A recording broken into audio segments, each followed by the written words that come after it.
The fuel prices today have gone absolutely nuts. Nuts. And so the only solution to a cheaper mobility are electric vehicles.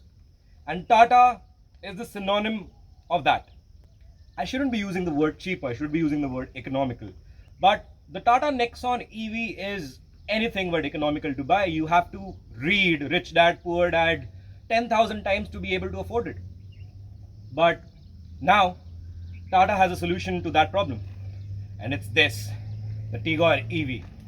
They have recently launched the car for private buyers, which initially was only available for fleet owners. You've seen all those cabs which were Tigor EVs, but this one has a lot of trick up its sleeve, and we're going to talk to you about each and everything that's going on under the skin, over the skin, and how it drives.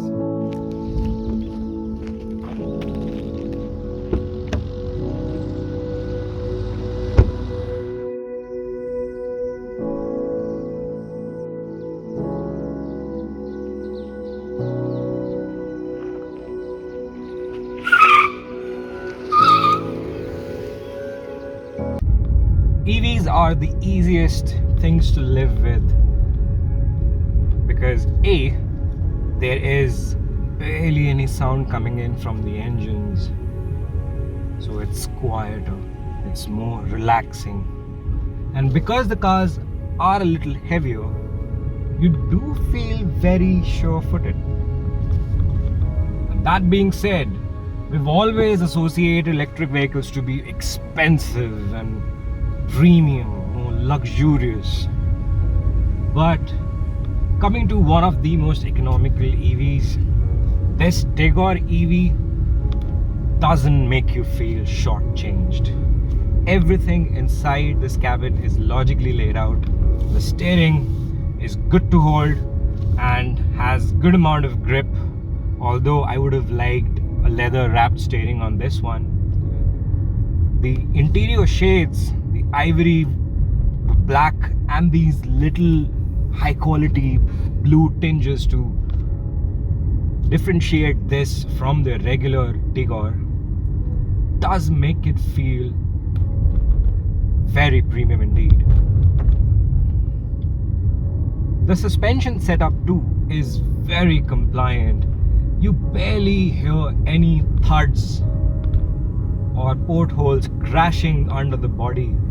It really is quite compliant and makes the ride quite comfortable indeed. The steering is electro-hydraulic setup. It does weigh up as you increase the pace. I would have liked the steering to be a little more lighter, but that setup is done to conserve more energy. Nothing at all that I can complain of. But actually there is. Tata could have used the part digital screen that they have on the Nexon EV and the Altroz as well. That could have made this product feel a little more premium. But that's just me being very nitpicky. In the way this car accelerates and takes over all the bad roads that places, especially like Gurgaon and Delhi, have to offer, it really truly makes a good case for itself to being one of the greater cars. What also makes it a better car is the range. Tata is claiming somewhere around 305 and 306 kilometers of range in full charge, but I've been getting somewhere around 240 to 250 kilometers, which isn't bad considering if you're charging this car at home with 3 rupees a kilowatt of charging rate, you're essentially running this car at 40 paisa per kilometer. 40 paisa per kilometer. That's 20 times lower than what I pay for a petrol car. Astonishing. Tata has also made sure that this Tigor EV gets its global NCAP rating way before it comes in the hands of the customers. So this car now scores 4 stars out of 5 and is one of the safest cars in its segment. Actually, there is no segment. This is the only car that's available in its segment. Tata Tigor EV is officially the most economical electric car that you can buy right now, with a range of 300 plus kilometers if you're brave enough. That's incredible. A lot of people have been questioning, Ishaan, this Tigor EV just has 75 horsepower, and let's face it, 170 newton meters of torque isn't really good enough to pull this car and make it faster than the internal combustion engine cars. Well, you'll be damned, because when you press the accelerator, the power and torque is instantly available. We're currently driving in drive mode. We'll switch to sport mode, and the poke is quite healthy because the center of gravity is low and face towards the rear. The body control is just so good. Like, you really truly can take this car hard on the corners. We just took that corner at 70 kilometers an hour and it really shoved through it. There's hardly any understeer. It's only when you accelerate too hard at sharper corners is when you have that wheel spin. But otherwise, it's just so amazing. Just look at that control. It just darts out of the corner. Amazing. And because of the lower center of gravity, there is hardly any roll around while you're doing higher speeds. We just touched 105 kilometers an hour.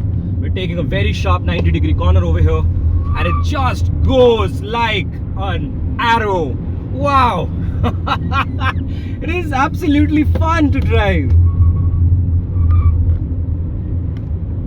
Amazing.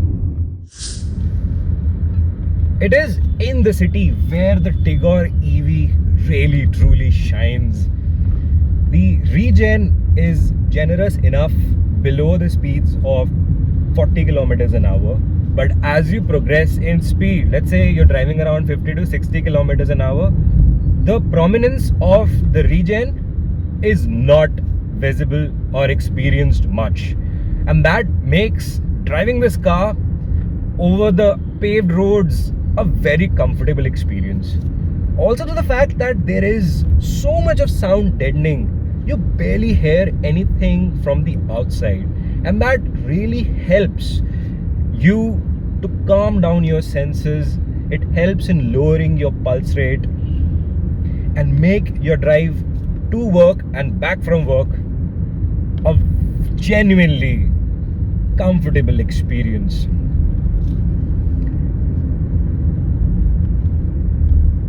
The NVH levels have also been very well contained. There is hardly any tire rolling noise that filters into the cabin, and especially with this triple layered engine wall that is there, this is quite a wonderful experience.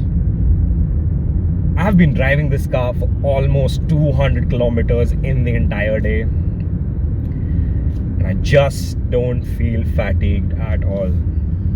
What is also reassuring about the Tigor EV is the driving range. You get somewhere around 180 to 190 kilometers on a full charge if you're going like a complete lunatic, especially when you have to make those appointments with the clients very rapidly.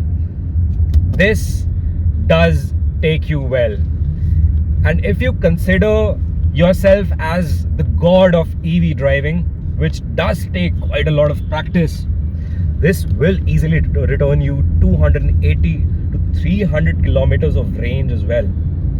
But then you have to compromise a little on the air conditioning. You have to compromise a little on the speed as well. But this will return you great energy consumption. The CCS2 charging that is now available on the Tigor EV does make this car much more practical on a daily usage.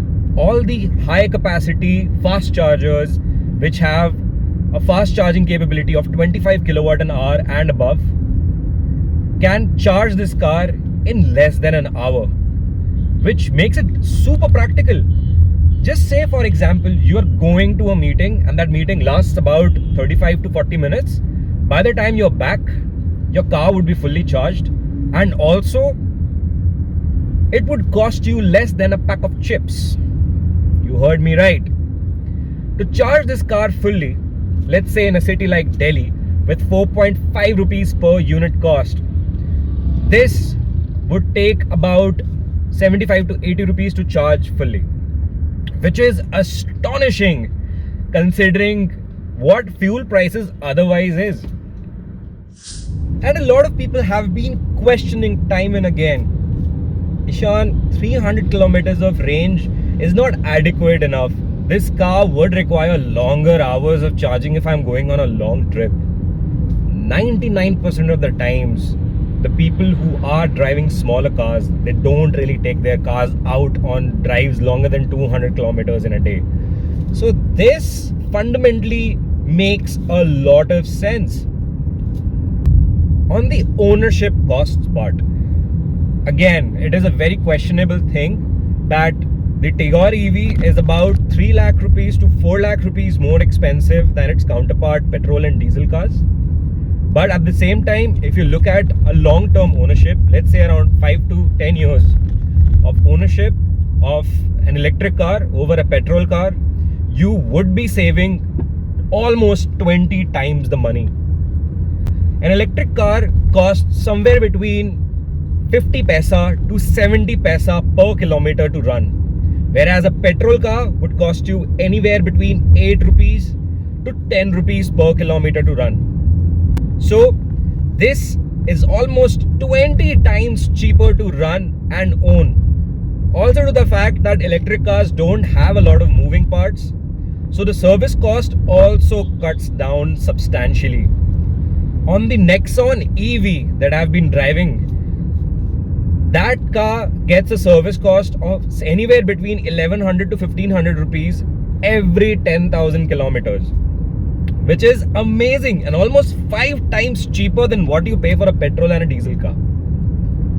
So if you're afraid that an electric car is very expensive and overall in my ownership it would cost me a lot, think again.